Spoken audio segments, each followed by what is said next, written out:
Viewers, my name Yashwant चिंचाने और आप देख रहे हैं live with live channel. Friends, आज हम इस वीडियो में इन्फ्लामेटरी बाउल डिसीज के बारे में देखने वाले हैं।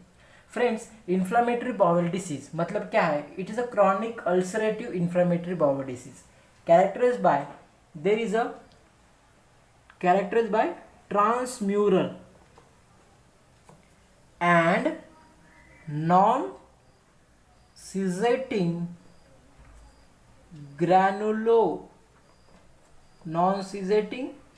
granulomatous inflammation। सो फ्रेंड्स, आप पूछेंगे what is a transmural. Transmural means जो ऑर्गन है, नहीं तो जो चीज अफेक्ट हुई है उसकी जो वॉल है उसका इन्फ्लामेशन मीन्स ट्रांसम्यूरल। और non caseating, caseating means is turn towards the हम बोलते हैं नेक्रोसिस के तरफ जाता है, मतलब like a cheese. Okay, so this is a non caseating granulomatous inflammation और ट्रांसम्यूरल। ओके, देन इसमें मोस्ट कॉमनली अफेक्ट क्या होता है? इन्फ्लामेटरी बाउल डिसीज में मोस्ट कॉमनली क्या अफेक्ट होता है? द टर्मिनल इलियम और कोलन अफेक्ट होता है। Okay, then it also affect mucosa and submucosa of a rectum, mucosa और submucosa of a rectum। so अभी हम क्रॉन्स डिसीज के बारे में अगर देखेंगे, हम क्रॉन्स DICAC। ओके, अगर हम क्रॉन्स डिसीज के बारे में अगर देखते हैं तो व्हाट इज अ पैथोजेनेसिस, इसका पैथोजेनेसिस क्या है? ओके, पैथोजेनेसिस जो क्रॉन्स डिसीज है, और दूसरा वाला है अल्सरेटिव कोलाइटिस। इसकी अगर पैथोजेनेसिस की अब हम बात करें तो पहला आता है immuno dysregulation. Immuno dysregulation, what happen in this? There is a activation of a CD4 T cells. CD4 T cells get affected. Then जो लामिना प्रोपरिया जो लेयर होता है उसका इन्फ्लामेशन हो जाता है because of the immunosuppression, then second cause है deranged microbiota. इसमें होता है mucosal inflammation. Then third one is genetic predisposition, ये उसका थर्ड कॉज है। अगर जेनेटिक्स में है तो हो सकता है। Then fourth one is environmental factor. इसमें non steroidal anti inflammatory drug, then due to the smoke, oral contraceptive, इसके वजह से ये होता है इन्फ्लामेटरी बाउल डिसीज। तो फर्स्ट है immuno dysregulation, CD4 T cells get activated, lamina propria get disturbs and the immunosuppression. Second one is deranged microbiota in which mucosal inflammation is occur. Then genetic predisposition, अगर first degree relative को है, then disease producing लोका रहता है। Okay, disease producing लोका है 6Q। नहीं तो fourth one is environmental factor, non steroid anti drug, smoking, oral contraceptive, इसकी वजह से इन्फ्लामेटरी बाउल डिसीज होता है। Then what is the complications of a only Crohn's disease? First one is malabsorption अच्छे से नहीं होगा। देन फिस्चुला फॉर्मेशन, इसके वजह से फिस्चुला फॉर्म हो सकता है। Then third one is the structure formation, and there is a development of a malignancy. Okay, then अगर हम अभी अल्सरेटिव कोलाइटिस के तरफ जाते हैं तो अल्सरेटिव कोलाइटिस के कॉम्प्लिकेशन क्या है? कार्सिनोमा, ओके, देन इसमें भी स्ट्रक्चर फॉर्मेशन,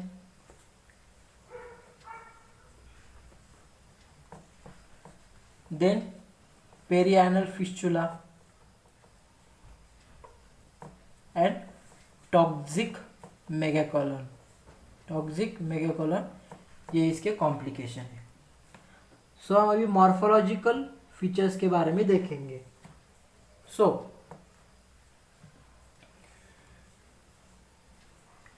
ग्रॉसली अगर देखने जाते हैं तो इट इज अ मल्टीपल और वेल डिमार्केटेड रहता है. Okay, then segmental with skip area, wall become thick and hard, horse pipe जैसा रहता है वैसा हो जाता है. Okay, then lumen becomes narrowed, lumen छोटा हो जाता है. ओके, देन जो म्यूकोजा है इट बिकम्स सॉलोन. हम सर्पिंजिनस अल्सर भी इसको कहते हैं.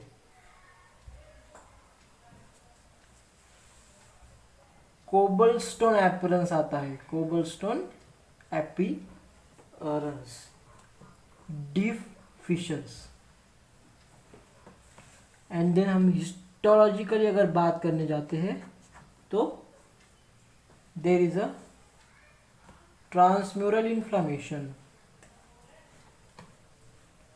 infiltration मतलब उस जगह पे lymphocyte, plasma cells and monocyte इकट्ठा हो जाते हैं, मीन्स इन्फिल्ट्रेशन उनका हो जाता है. ये जो हम देख रहे हैं मॉर्फोलॉजिकल फीचर्स ग्रॉसली और हिस्टोलॉजिकली, ये किसके हैं? क्रॉन्स डिसीज के हैं. क्रॉन्स डिसीज में मल्टीपल रहते हैं, वेल डिमार्केटेड, सेगमेंटल विस्किप एरिया रहता है, उसमें wall thick and hard, horse pipe जैसा होता है, ल्यूमन नैरोड, म्यूकोजा सॉलन हो जाता है. इसमें हमको सर्पिंजिनस अल्सर और कोबलस्टोन अपीयरेंस दिखाई देता है.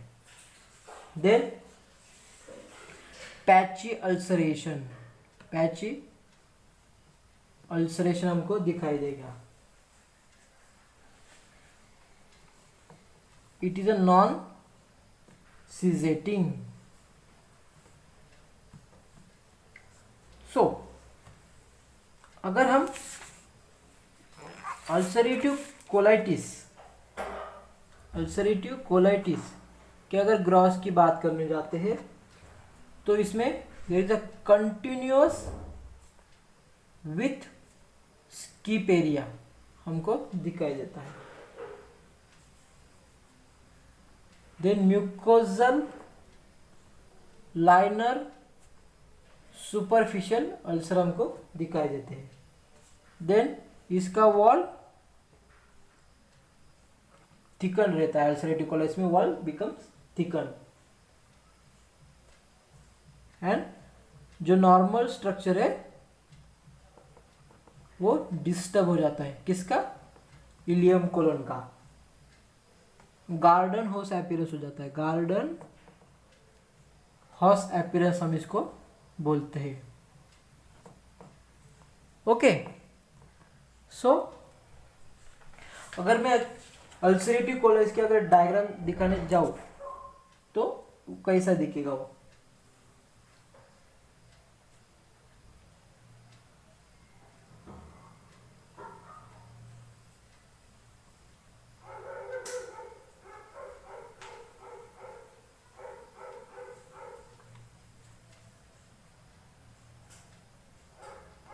ओके।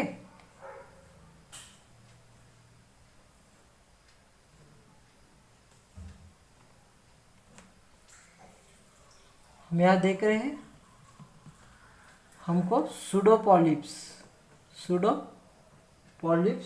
दिखाई देते हैं। ये जो है ये है रेक्टम, अल्सरेटिव कोलाइटिस की मैं डायग्राम दिखा रहा हूँ, अल्सरेटिव कोलाइटिस। और this is the superficial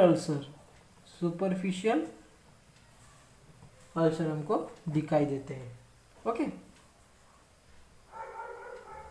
ulcerative colitis इस तरह का रहता है।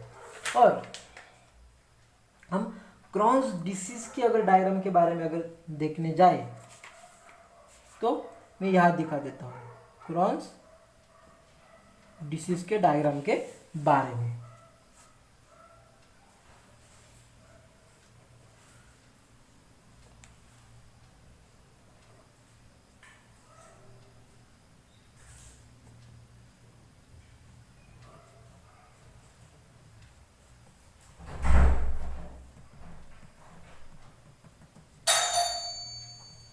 यहाँ में स्किप एरिया दिख रहा है, देन इलियोसिकल जंक्शन भी हमको दिख रहा है, एंड इस जगह पे हमको कोबाल्टस्टोन अपीयरेंस दिखाई देगा। Okay, so this is about inflammatory bowel disease. हमने क्रॉन्स डिसीज के भी बारे में देखा और हमने अल्सरेटिव कोलाइटिस के भी बारे में देखा। If you like this video, subscribe channel and press the bell icon. Thank you.